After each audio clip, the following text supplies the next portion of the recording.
Nós vamos falar de um monte de depoimento, ou de não depoimento, de silêncios na Polícia Federal, na investigação do caso das joias. Né? Também o general Gonçalves Dias foi depor na CPMI do golpe, do 8 de janeiro.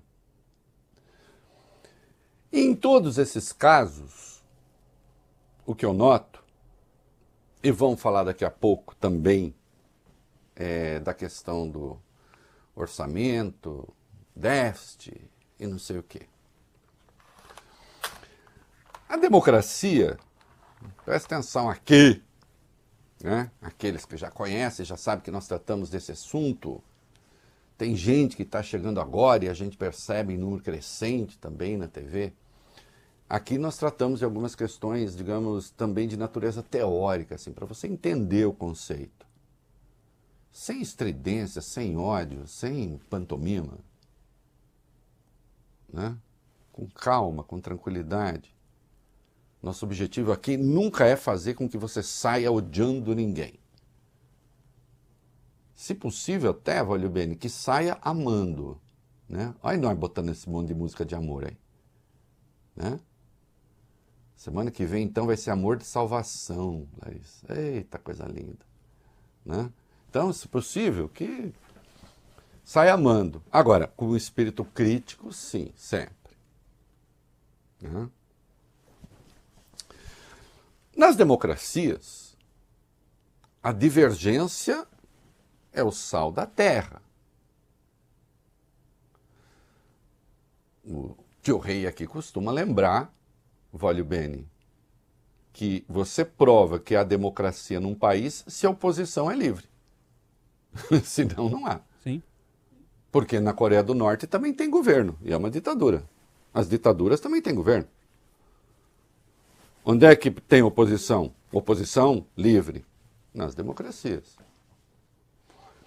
Atenção, nós vamos ver depois, nós vamos ter que ensinar o pastor Feliciano que direito de se opor não compreende tentativa de golpe de Estado. Né? Não. Se opor dentro das regras do jogo.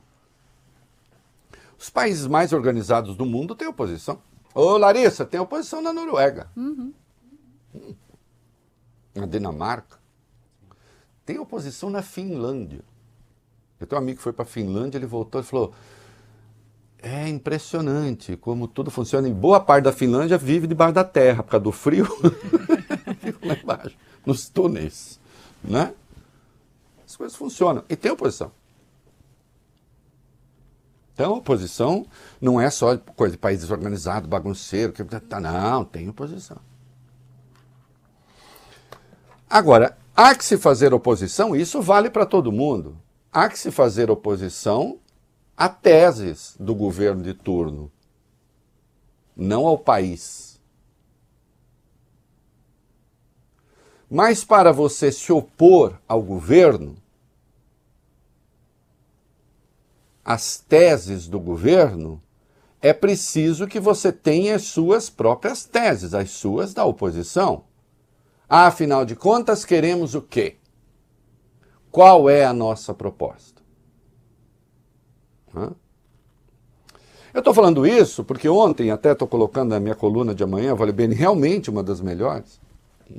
Sempre. Estou lembrando o senador Rogério Marinho, líder do PL no Senado, que votou contra a recuperação do voto de qualidade no CARF, isto é, o governo, enfim, decidir, em último caso, se o sonegador vai pagar ou não imposto, e não o próprio sonegador. O Rogério Marinho se opôs.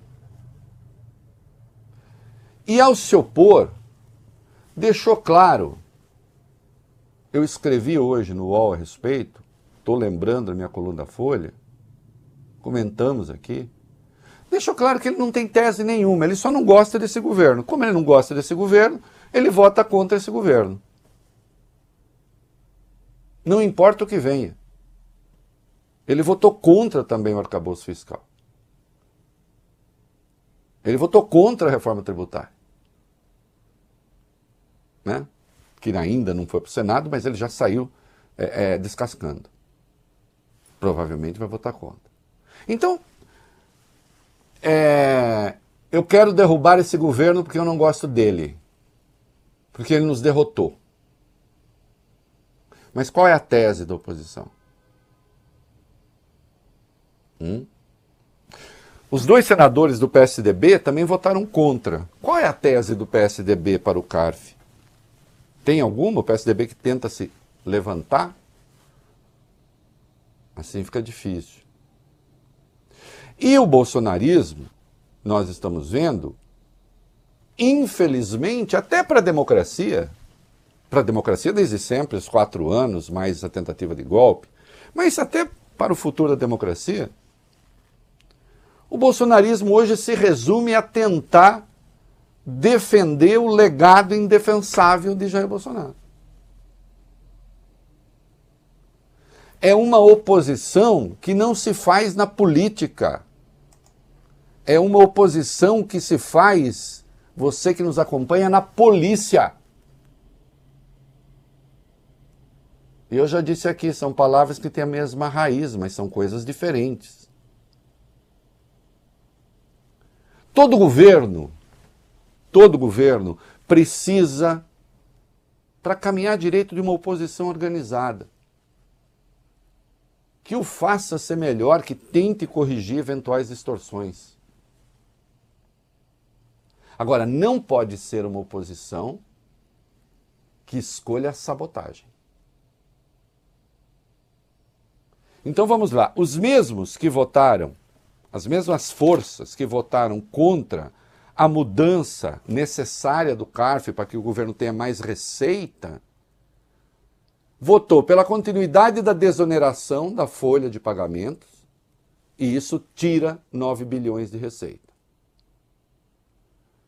Também aprovaram a extensão da desoneração da folha para os municípios, e isso tira mais 7 bilhões e pouco de receita. Somando, as duas medidas somam 17 bilhões de receita. Então você tira 17 bilhões de receita do governo, se prosperar também a questão dos municípios, não quer que esse governo arrecade um dinheiro que é seu, que decorre da sonegação, seu, que eu digo do Estado brasileiro, não é do governo Lula. E depois, Larissa, pede, sabe o quê? Corte de gastos. Mas cortar onde? Eu tenho uma ideia de onde eles querem cortar. Que tal da saúde, da educação, do Bolsa Família, do Minha Casa Minha Vida? Que acusação que fez o Rogério Marinho, um governo que aumente responsavelmente os gastos?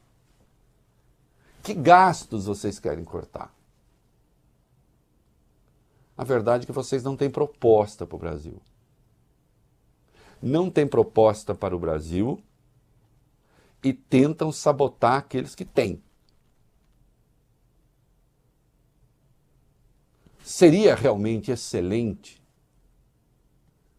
se houvesse um pensamento estruturado dizendo, não é isso, esse aqui é um bom caminho. Mas eu lembro também no meu texto de amanhã, olha bem. Você quer cortar gastos, você vai ter que negociar com o Congresso.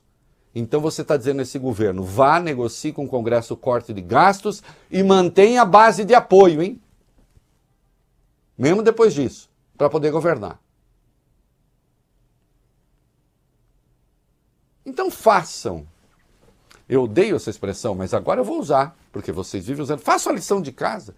Digam qual é o modelo que vocês querem. Era o do Paulo Guedes? Oh, porque ele fez um superávitzinho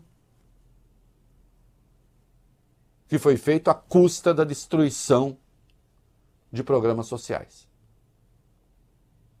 É isso? Vocês querem manter desonerações para nababos? E querem cortar benefícios da população pobre? Digam isso com clareza. Vamos lá. Então, na área econômica não tem nada que não seja sabotar. E na área política, passaram a defender, todos os indícios apontam nesse sentido, uma arquitetura criminosa no poder.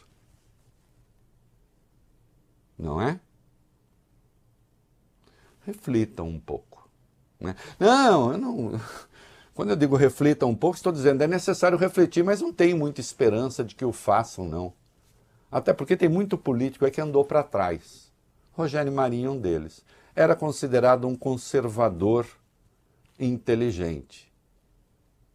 Transformou-se num bolsonarista fanático.